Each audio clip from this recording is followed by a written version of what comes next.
ఏంటంటే ఇష్యూ రామ్ చరణ్ గారు కడప పెద్ద దర్గాని దర్శనం చేసుకోవడం జరిగింది.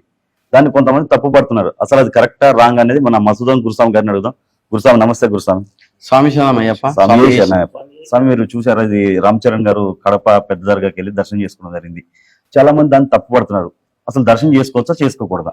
దర్శనం అనేది హిందువులను మనోభావాలు దెబ్బతీసేటట్టే రామ్ చరణ్ గారు చేస్తున్నారు. ఒక మాల, పవిత్రమైన మాల. నేను మాల వేసుకొని దగ్గర 30 సంవత్సరాలు స్వామి సేవలో ఉన్నా. సివిల్ గా 8 సంవత్సరాలు 6 సంవత్సరాల నుంచి 8 సంవత్సరాలు ఉన్నా. దగ్గర 35 సంవత్సరాలు స్వామి సేవలో ఉన్నా. ఇంతవరకు 200 నుంచి 300 దాకా మాల లేపించిన.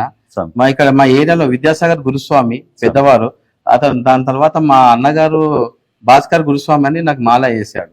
అతను వాళ్ళ ఇన్స్పిరేషన్ చూస్తూ మా నాగరాజ్ గురుస్వామి అని ఒక 1000 మంది దాకా మాలలు వేసి ఇప్పటిదాకా ఉండే ఆయన కాలం చేసిండ్రు.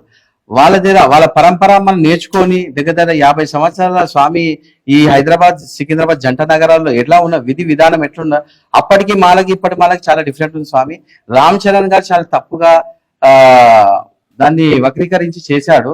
మాకు తెలిసిన మట్టుకు ఏంటంటే అక్కడ ఆ దర్గాకు వెళ్ళేటప్పుడు కూడా బొట్టు తుడుచుకొని వెళ్ళిండంట. ఎందుకంటే ఆ దర్గా అనేది మనకు సంబంధించింది కాదు. మనము హిందువులం అంటే ప్రతి ఒక్క మతానికి మనము అందరి మతాన్ని మనం సమానంగా మనం పాటిస్తాం. కాబట్టి మనం మన దర్గాలకు వెళ్ళే అవసరం లేదు. ఫస్ట్ ఆఫ్ ఆల్ ఆయన మన హిందువులను కించపరిచినట్టే చేస్తున్నట్టు అనుకుంటున్నాను నేను. ఇప్పుడు దర్గాకి రామ్ చరణ్ గారు వెళ్ళడం తప్పు పడుతున్నారు. మరి ఎరిమేలికి మనం వెళ్ళినప్పుడు అక్కడ ఏటతులు ఆడి అక్కడ ఆవర్ స్వామికి మనం దర్శనం చేసుకుంటాం కదా, మరి అది కరెక్ట్ అయినప్పుడు ఎందుకు రాంగ్ అయింది? అది కూడా చాలా తప్పు స్వామి. ఎందుకంటే వక్రీకరించి మన హైందవ సమాజాన్ని వక్రీకరించి వీళ్ళు మనల్ని డిస్పైజ్ చేయడానికి, కులాల వతాల వరంగా డిస్పైజ్ చేయడానికి ఓసీ బీసీ ఎస్సీ అని చెప్పి కులాల వర్గాలను చిచ్చు పెట్టి మతతత్వ కాంగ్రెస్ పార్టీ 70 సంవత్సరాల నుంచి వాళ్ళు చేసిర్రు. తర్వాత సిపిఎం పార్టీ వాళ్ళు చేసిర్రు. మన బుక్స్ లో కూడా పాఠ్యాంశాల్లో కూడా మన అక్బర్, ఔరంగజేబ్ వీళ్ళు ఎవరున్నారు స్వామి? ఛత్రపతి శివాజీ, రాణా ప్రతాప్, ఝాన్సీ లక్ష్మీబాయి, ఇలాంటి మహనీయులు, సుఖ్దేవ్, వీళ్ళ చాలా మంది మహనీయులు ఉన్నారు.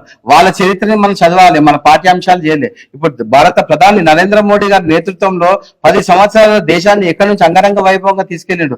హిందూ ధర్మం ఏంటి, హైందవ ధర్మం ఏంటి, మన సంస్కృతి ఏంది, హిందువులు అంటే ఏంటి అని ప్రపంచానికి మనకు దిక్సూచిగా చూపెడుతుండు. మనకు హిందువుగా పుట్టినందుకు మనం గర్వించాలి.